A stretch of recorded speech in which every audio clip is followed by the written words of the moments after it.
Mas eu quero contar a vocês algumas coisas. Da mesma forma que Deus usa o homem para o avanço do seu reino através da proclamação da verdade, o diabo também usa homens para avançar a sua causa contra o reino de Cristo. Agora eu quero que você note algo no livro de Atos, que sempre que o reino está avançando é porque a palavra de Deus está sendo proclamada. Você quer que o reino avance? Proclame. Proclame. Proclame a verdade. Mas você precisa entender que existem duas linhas neste campo de batalha. Uma linha tem homens de verdade. Eles são homens de verdade, não por sua própria virtude ou mérito, mas pela eleição, pela soberania, pela graça de Deus. Eles são homens de verdade e eles devem permanecer com a verdade, parar de brincar como meninos pequenos e se dedicar a conhecer a verdade e proclamar. Então, deste lado, a outra linha. Eles são proclamadores de mentiras, frivolidades, talvez até coisas boas, mas não as melhores coisas de Deus. Agora, diz que eles são mentirosos, porque eles não falam a verdade. Agora, o que significa isso? Eles não falam de acordo com o que está escrito e, portanto, provam que não falam a verdade.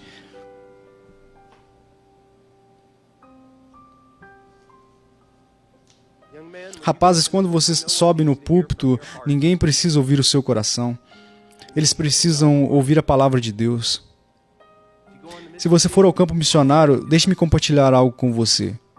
Alguém me ligou anos atrás e me disse que queria ir ao campo missionário. Eu disse por quê? Ele disse, eu só quero dar minha vida. E eu respondi, jovem, ninguém aqui no Peru precisa da sua vida. Eles precisam da palavra de Deus proclamada para eles. Mentirosos, eles são mentirosos porque eles não falam de acordo com o que está escrito. Eles são hipócritas porque fingem ter uma espiritualidade que vem de Deus. Mas, na realidade, na melhor das hipóteses, sua espiritualidade é carnal ou natural, e na pior, é demoníaca. Agora, novamente, como você sabe se a espiritualidade de alguém é de Deus? Porque está em conformidade com o que está escrito. Está em conformidade com o que está escrito. Então diz, como se a consciência deles tivesse sido queimada com ferro em brasa. Eu acredito que isso pode significar isso pode se manifestar de duas maneiras diferentes. Primeiro de tudo, eles sabem que estão mentindo. Eles sabem que estão mentindo, mas sua consciência está tão inflamada que não acreditam mais em Deus, ou não mais o temem. Agora, essa ideia de uma consciência queimada com ferro em brasa, quando eu estava em nossa fazenda, quando eu era pequeno, costumávamos cortar o casco do gado, pegando esses cortadores grandes e cortando apenas o chifre. Era perigoso para o gado porque o sangue jorrava, então havia chance de infecção e tudo mais. E doía. Mas um tempo depois, o que fazíamos é nova tecnologia, e quando um bezerro nascia, nós o trazíamos depois de um certo período de meses e tínhamos esse ferro. Um ferro elétrico com um buraco, e você o colocava sobre ele, você o colocava na ponta do chifre e você ia descendo, iria machucar no início, e de repente o animal ficava parado. Porque o que você está fazendo, você está queimando esse chifre, mas você também está queimando todos esses nervos para que eles não sintam mais nada. Isso é o que isso significa. Agora eles sabem que estão mentindo, mas a outra maneira, eu acho, eles realmente acreditam que estão fazendo a coisa certa. Bem, como eles chegaram a esse ponto? Eles olharam para as Escrituras, e particularmente o Evangelho, e encontraram pouco prazer nele, pouco poder nele, pouca utilidade para seus ministérios, e, portanto, Deus os entregou. E a melhor palavra que posso usar aqui é frivolidade, vaidade.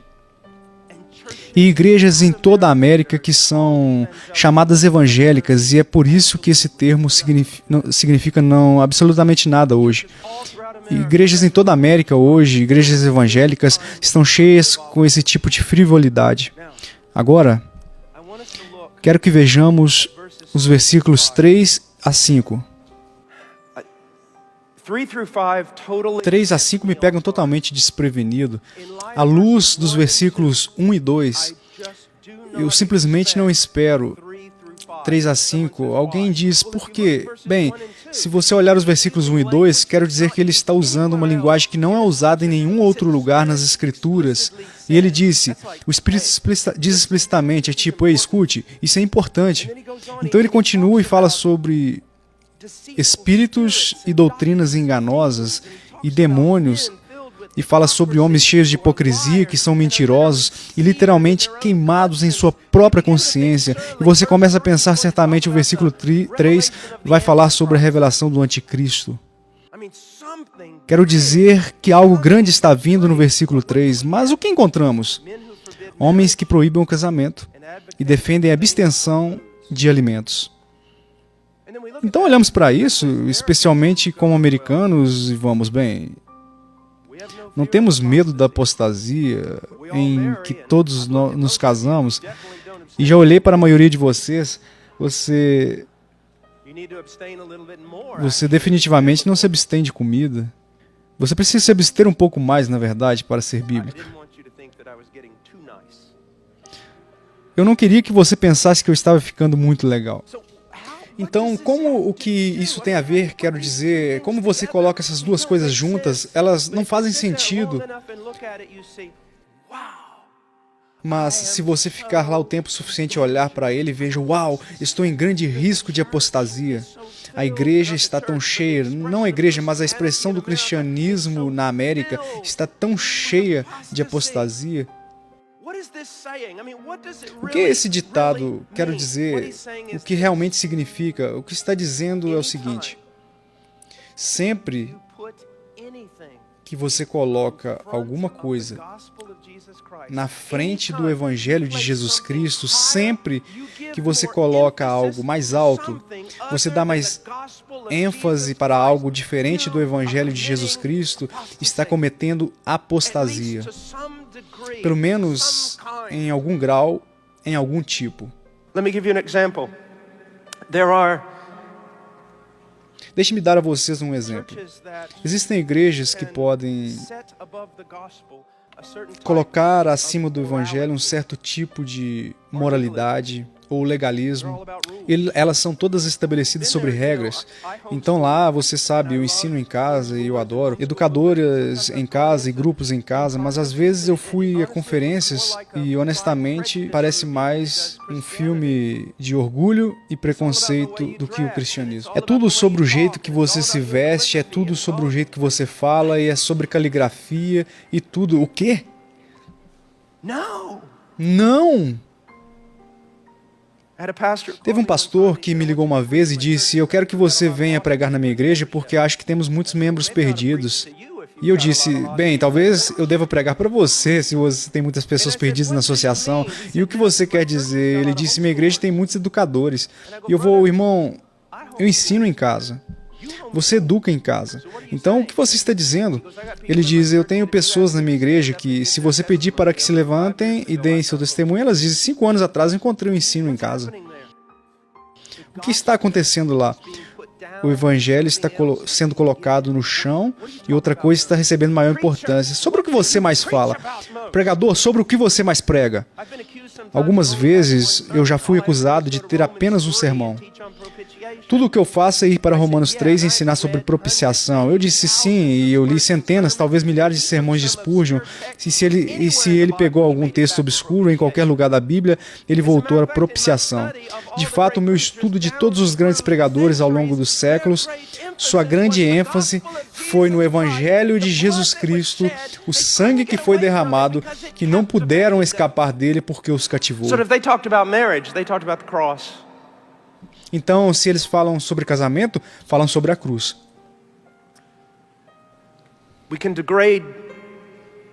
Podemos nos degradar.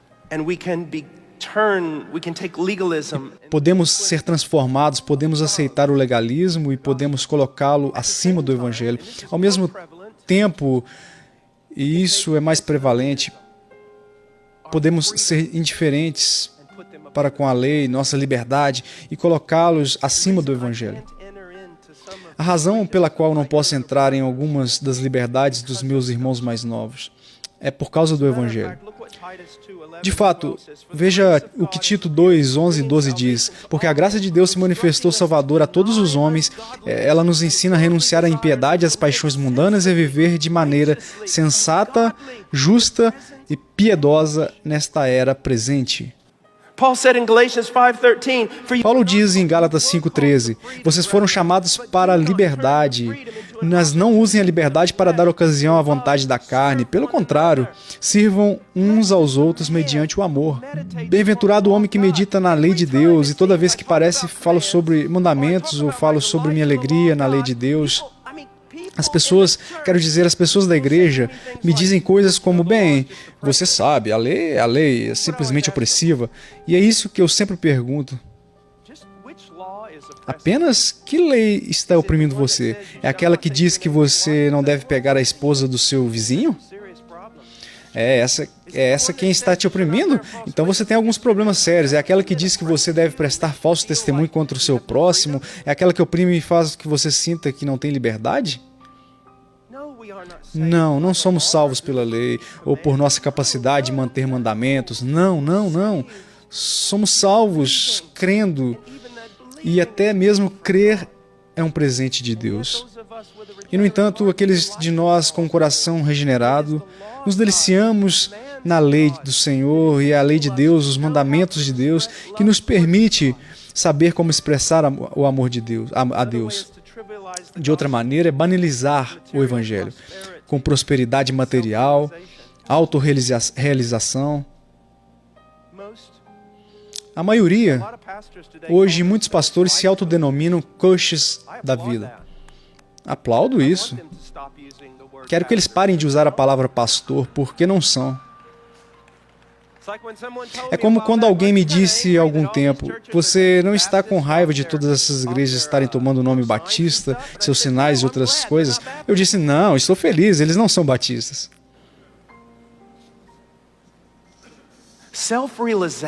Autorrealização? Prosperidade? Irmãos, eu literalmente tenho que me conter quando ouço alguém dizer Jeová Jiré, o Senhor providenciará. E depois apontam para o Mercedes deles. O Senhor proverá o quê? Uma oferta? Um sacrifício? Naquele monte ele providenciou Cristo. Outra maneira pela qual o Evangelho estamos tendo esse frenesi nessa apostasia é negar o Evangelho, diminuindo a singularidade de Cristo. Irmãos, essa será a batalha das nossas vidas à medida que envelhecermos. Você vai ver, já está acontecendo, você vai ver, você verá. Maybe even the great majority of evangelicals are going to deny the uniqueness. Talvez até a grande maioria dos evangélicos negará a singularidade de Cristo. Eles vão dizer, Cristo é meu Salvador, mas não vão dizer que Ele é o Salvador. Eles vão dizer coisas como, quem sou eu para julgar? Não posso julgar os outros e no que os outros acreditam, não, mas para mim, Jesus é meu Salvador. Isso é apostasia. Ouça, eu poderia me tornar o pregador mais popular da América amanhã.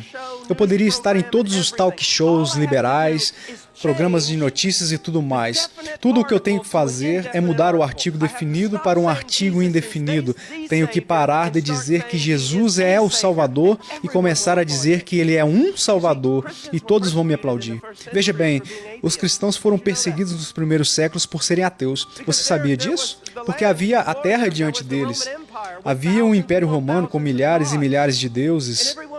E todos estavam bem com os deuses e todos os outros, eles trocavam deuses como se trocássemos cartões de beisebol quando éramos crianças. Eles se afirmaram, e aí vem o cristão, todos os seus deuses são vaidade. Eles não são deuses.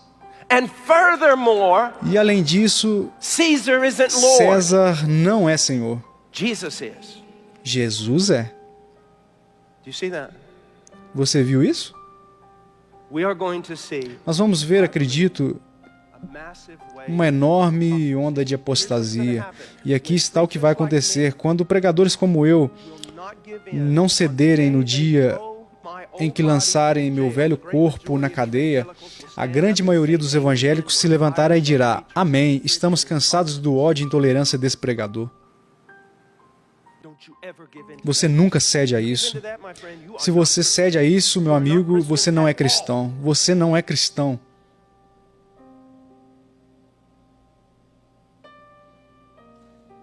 Then another way, Então, outra maneira, and this e may isso hit some of you, Isso pode atingir alguns de vocês.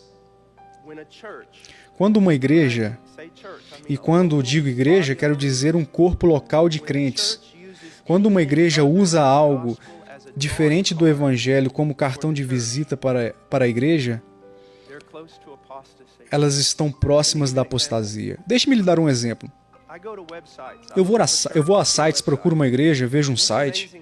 O que é incrível para mim, I see this photograph. eu vejo essa So fotografia. common. É tão comum, Of just a apenas um bunch of monte spectacularly de pessoas espetacularmente bonitas. with- I mean, they're beautiful. Quero dizer, eles são lindos. Smiling, and they Estão may be todos sorrindo e talvez estejam se abraçando. E você ouve coisas como and accepting, uma serving, comunidade receptiva e gentil convida você a se juntar a eles ou algo assim. First question is, Minha primeira pergunta é: quero ir aos meus pastores às vezes e fazer essa pergunta a eles. how did they get all the Como eles beautiful people? conseguiram Our people todas are as kinda pessoas ugly. bonitas? Porque nosso povo é meio I feio. mean, really? Quero dizer, sério, I mean, de onde eles tiram todas essas pessoas bonitas?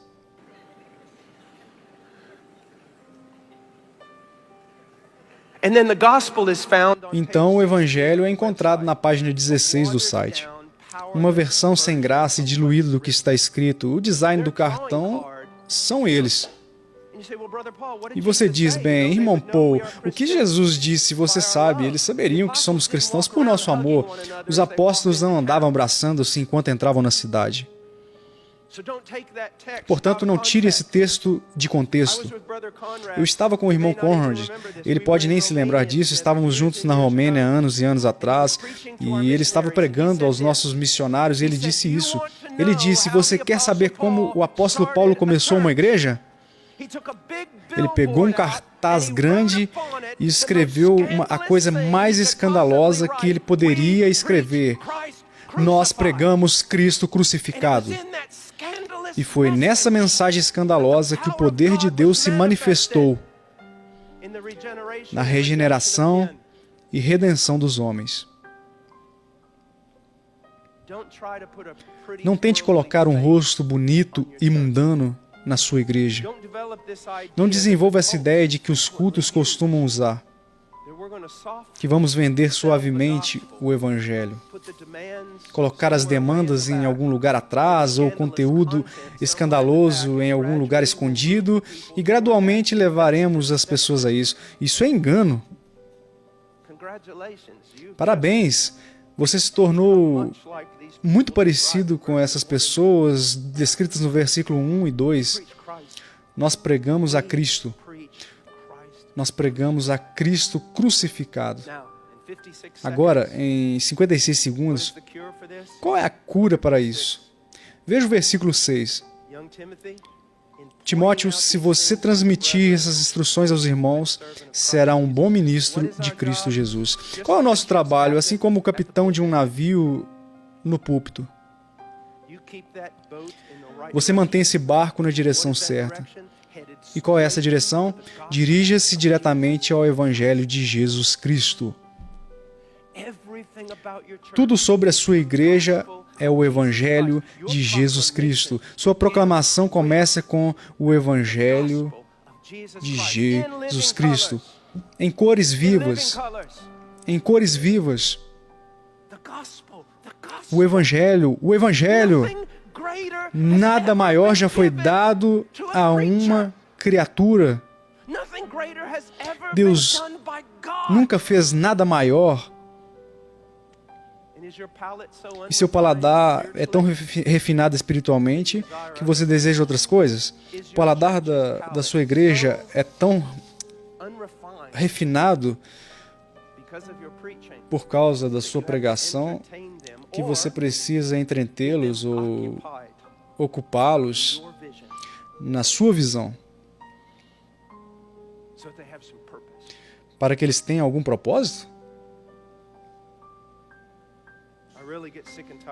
Eu realmente fico enjoado de homens com todas as suas visões. Pastor, a única visão de que você precisa é Cristo crucificado e ressuscitado dentre os mortos. Então você simplesmente obedece. Você obedece e permite essa obediência, e a graça de Deus os leva aonde Cristo quer que você vá. Pare de construir seu próprio reino. Pregue o Evangelho de Jesus Cristo. Faça apenas o que está escrito. Vamos orar.